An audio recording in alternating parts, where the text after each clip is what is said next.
मर्ज अर्थात बीमारी। कोई भी बीमारी शरीर है तो बीमारी भी होगी। हमें ही क्यों हुई, अब छोड़ो ना हमें ही क्यों हुई, शरीर है तो होगा, किसी भी कारण से हो सकता है। तो सचेत रहें, समय रहते ही बीमारी छोटी हो तभी उसका उपचार करा लें, इलाज करा। मर्ज का समय रहते ही इलाज करा ले, इससे पहले कि वह लाइलाज हो जाए। उसका इलाज कराना, उपचार कराना मुश्किल हो जाए। इस मानव जीवन को समझना है, यह मानव तन भी उतना ही उपयोगी है। परमात्मा को पाने के लिए यह सहारा है, यह माध्यम है। इसके अर्थ को भी समझे और इसे स्वस्थ बनाए रखें। स्वस्थ शरीर होगा तो हमें परमात्मा के भजन में, सुमिरन में, ध्यान में और ज्यादा आसानी होगी।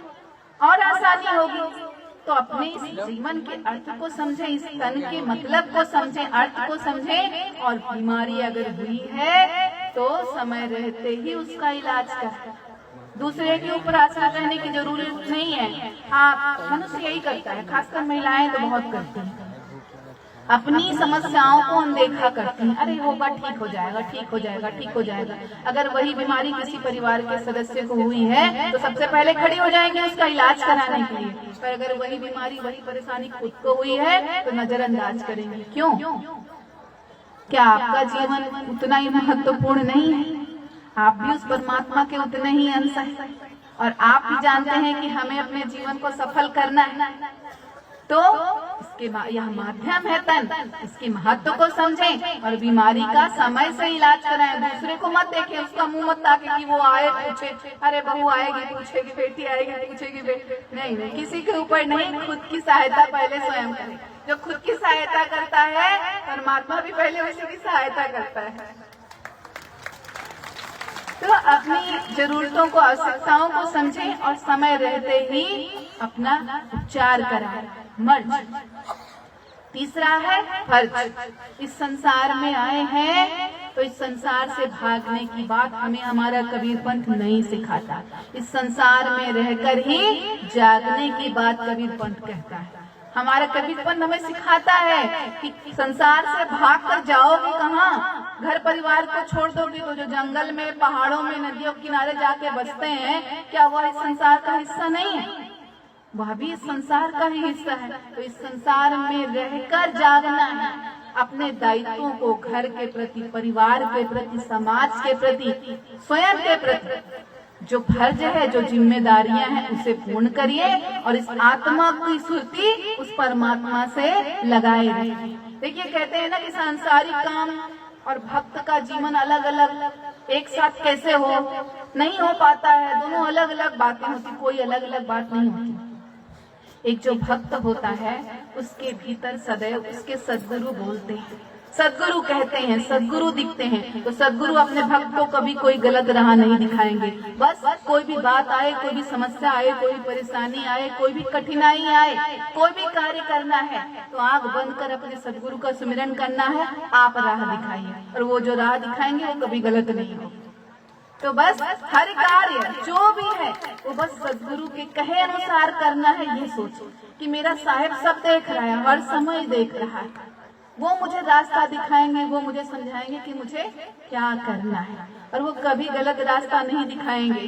जो करेंगे वो सब उनकी पूजा होगी, जो सोचेंगे वो सब उनका सुमिरन होगा। ऐसा भाव रखना है जब प्रतिपल प्रतिक्षण इस हृदय में अपने साहिब की, सद्गुरु की याद बनाकर रखें। तो अपने दायित्वों का, फर्ज का को पूर्ण करना है, पालन करना है। और अर्ज अर्थात सदैव हृदय से साहिब को अर्जी लगाते रहनी है, उनसे प्रार्थना करते रहना है, उनसे विनती करते रहना है कि मेरा मुझ में कुछ नहीं, जो कुछ है सो तोड़ और तेरा तुझको सौंपते क्या लागे है। अब मैं कहीं नहीं हूँ, अब सर्वत्र आप हैं, मैं आपके चरण शरण हूँ। मेरे द्वारा जो भी है वो अब आप कराएंगे। मेरी बस प्रार्थना विनती यही है कि अब मेरे द्वारा इस संसार में जो कुछ होगा वो सब कुछ आप कराएंगे। मैं आपके समर्पित, मेरा जीवन आपको समर्पित, आप जिस राह पर चलाएंगे मैं वो चलूंगा। तो यह विश्वास, यह श्रद्धा, यह प्रेम, यह भक्ति हमें हमारे धनी धर्मदास जी साहब और आमीन माता समझाते। जिन्होंने एक बार दृढ़ श्रद्धा विश्वास के साथ अपने सद्गुरु की प्रेम भक्ति राह को पकड़ी तो फिर पीछे मुड़कर नहीं देखा, उनसे मिलकर एकाकार हो गए, जीवन को धन्य किया। वही राह, वही पथ, कबीर पंथ हमें उन्होंने दिखाया है। उसी श्रद्धा, उसी विश्वास के साथ, उसी भक्ति के साथ, उसी भाव के साथ हमें भी सद्गुरु द्वारा बताए गए वाणी वचनों पर चलना है और अपने जीवन को धन्य करना है, विश्वास बनाकर रखना है। परंतु यही विश्वास पहले डामाडोल होता है। मनुष्य कितना भी भक्ति करे, भक्ति के राह पर चले, हमें अपने सद्गुरु की राह पर चलना है, भक्ति की राह पर चलना है, परंतु कोई कठिनाई आती है, परेशानी आती है, समस्या आती है तो विश्वास भक्ति डामाडोल होने लगती है। क्यों भाई? कितना भी बीमार होते हैं तो सांस तो लेते ही रहते हैं ना।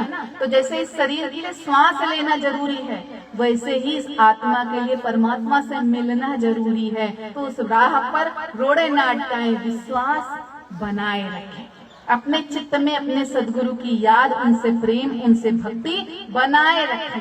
क्योंकि बहुत सुंदर शब्दों में कहा गया है, यदि चित्त रखोगे फूल पर, यदि चित्त रखोगे फूल पर तो महक जाओगे, यदि चित्त रखोगे मदिरा पर तो बहक जाओगे, यदि चित्त रखोगे चांद पर तो शीतलता पाओगे, और यदि चित्त रखोगे सद्गुरु के चरणों पे तो भव सागर से तर जाओगे।